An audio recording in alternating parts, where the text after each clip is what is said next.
Okay, we're logged in as an administrator once more. Now what you want to do is to add any further F&P activities to the system.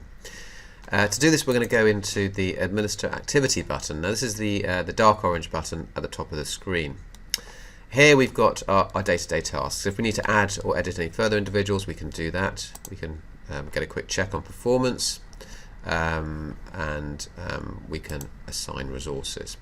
So assigning resources is where we can assign further F&P activities in a bulk method, and we can add F&P activities here. Now F&P activities can be anything you want. If we have a look at the type of F&P activities we've got the ability to add blog entries, that's uploads which other people can see, books, CDs, classroom, e-learning, evidence on the job, reflective log, Vimeo videos, web pages, and YouTube. So to add an F&P activity, what we do is we select the Add F&P Activities button, and then we can define the activity. So in this case, what we're going to do is we're going to define a simple YouTube video. We can select a category from our categories of learning. So we're going to say we'll call it training, because this is going to go into the training category, and it's an F&P category of training as well. Notice here when we're assigning a category, if it's a hidden category, that means learners are not going to see F&P activities in that category. So for training, where it's a task carried out by the learner, you need to put it into a training category. Similar with self-attestation, any self-attestation questionnaires should go into the self-attestation category.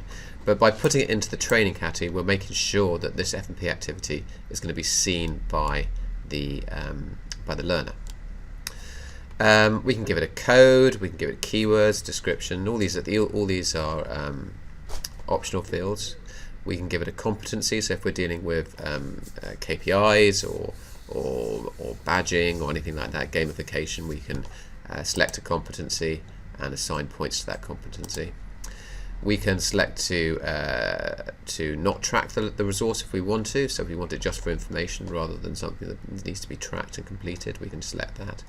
But and there are lots of options available to us, but the most important one here is the activity type. So here this is where we're choosing what type of activity it is. So for instance, if we choose as a book CD, we've got author, title, URL.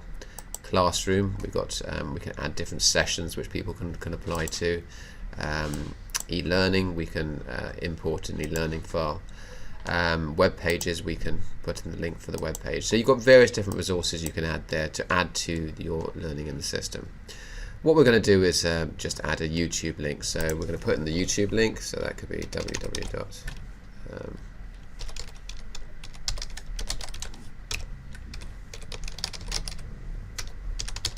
Like so. And that means now anyone that receives this F&P activity, they'll automatically be sent to that link, and that will be tracked. We can put in things like the language, the total duration, and lots of other metadata fields which we can include in there. If we wanted people before completing this to undertake another F&P activity first, we can select those from this list, and we're saying that people have to complete those before they're allowed to access this resource. Say for instance you were uploading an advanced conduct rule training course, you would might want a prerequisite to undertake all the individual conduct rule trainings, the basic ones first of all, before going on to more advanced learning. Having done that, you press Add F&P Activity, and that F&P activity has now, as we can see, been added to our F&P activity database.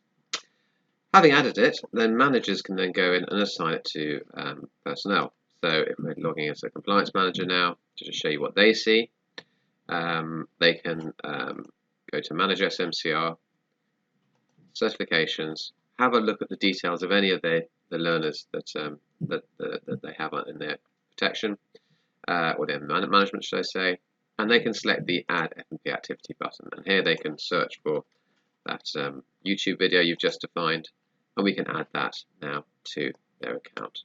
And if we scroll down, we can see now that's now added to that person's account.